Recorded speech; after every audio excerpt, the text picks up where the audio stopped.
J'ai marché pendant 1 mois, chaque jour.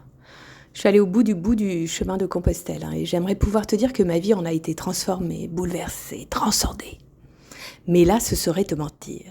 Pourtant, quasiment 1 an après, jour pour jour, je suis partie pour un voyage de 6 mois en Asie. Un sac sur le dos, pas grand-chose d'organisé, juste l'envie. Là aussi, j'aimerais te dire qu'à mon retour, ma vie en a été totalement transformée, bouleversée, transcendée. Mais là aussi, ce serait te mentir. Pourtant, 1 an après être revenue, je suis là, devant toi, avec la furieuse envie de partager mon cheminement, que ce soit ici sur les réseaux ou dans des festivals ou lors de conférences. Ouais. Alors, quand je te dis que j'aimerais te dire que ma vie en a été transformée, je dois t'avouer que c'est en fait à moi que j'aurais aimé le plus le dire, le clamer. Oui, pouvoir clamer haut et fort que j'ai enfin trouvé la recette miracle à tout ce bazar qu'on appelle la vie. Que enfin ma soif de sens a été étanchée. Il n'en est rien. Alors oui, même si intellectuellement je sais qu'on n'est jamais arrivé, je suis obligée d'admettre qu'une petite part de moi espérait beaucoup trouver des réponses.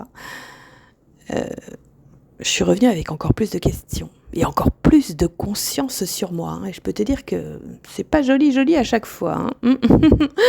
Cette petite part de moi pensait qu'à un moment donné, je me sentirais arrivée, installée dans ma vie. Tu sais, un peu comme ces gens qui semblent s'être parfaitement trouvés. Oui, je sais qu'on me jette la première pierre si personne ne s'est jamais comparé. Donc j'en suis là avec cette sensation que je ne serai jamais arrivée et que oser toujours plus ne changerait pas forcément ma vie de fond en comble. En revanche, ce que j'ai remarqué, c'est que c'est moi qui ai changé. Oh non, pas de fond en comble non plus. J'ai juste plus confiance en moi. Confiance en ma capacité à aller au bout de projets, même ceux qui paraissent un peu fous ou complètement barrés même.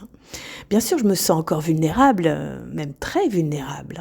Et parfois, le temps de quelques instants, je me sens encore à la merci des circonstances ou du destin, c'est comme tu veux. Ce qui a changé aujourd'hui, c'est que je me sens capable d'assumer ma vulnérabilité. Alors c'est peut-être là le secret, assumer d'être vulnérable, assumer de partager sa propre vulnérabilité, oui. Intégrer que la vie n'a pas d'autre sens que de se rencontrer soi-même, quelles que soient les épreuves que l'on traverse. Parce que finalement, l'important n'est pas ce qui m'arrive. L'important est, mais enfin, qu'est-ce que je fais de ce qui m'arrive ? Ah oui.